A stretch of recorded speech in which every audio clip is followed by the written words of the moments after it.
అరసవల్లి సూర్యనారాయణ స్వామి క్షేత్రంలో 25న జరిగే రథసప్తమి వేడుకలకు వచ్చే భక్తులకు ఎలాంటి అసౌకర్యం కలగకుండా అన్ని శాఖలు సమన్వయంతో పనిచేయాలని రాష్ట్ర వ్యవసాయ శాఖ మంత్రి కింజరాపు అచ్చెన్నాయుడు ఆదేశించారు.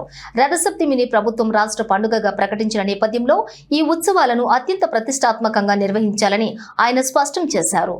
అరసవల్లి దేవస్థానాన్ని సందర్శించి జిల్లా కలెక్టర్ స్వప్నిల్ దినకరన్ పుంట్కర్, జిల్లా ఎస్పీ కేవి మహేశ్వర్ రెడ్డి ఇతర శాఖల ఉన్నతాధికారులతో కలిసి ఏర్పాట్లను సమీక్షించారు.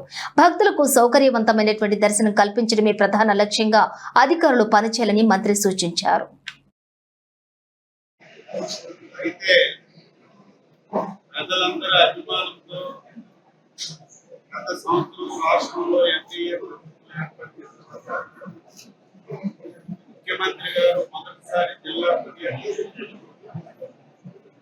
జిల్లా యంత్రాంగం సంవత్సరం నుంచి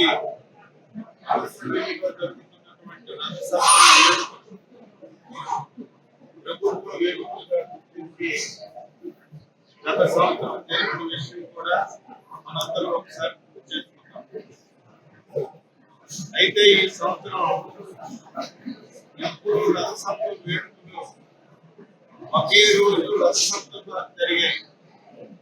గతసారి ఈ వేడుకలు రథసప్తమానికి మొదలుపెట్టి 3 రోజులు జరపాలని నిర్ణయించి ఒక చరిత్ర సృష్టించి బాగా జరిపిన విషయం. అయితే ఈసారి 7 సార్లు జరపాలని చెప్పి నిర్ణయం తీసుకున్నాం. అయితే మధ్యలో మాజీ శాసనసభ్యులు తీసుకోవడం వల్ల ఆయన కూడా ఈ గ్రామ వాసి ఈ కాన్స్టిట్యూన్సీ 4 పర్యాయాల శాసనసభ్యులు కాబట్టి నేను కేంద్ర మంత్రి రామ్మోహన్ నాయుడు ఎమ్మెల్యే గారు మళ్ళీ మనం 22తో ఆయన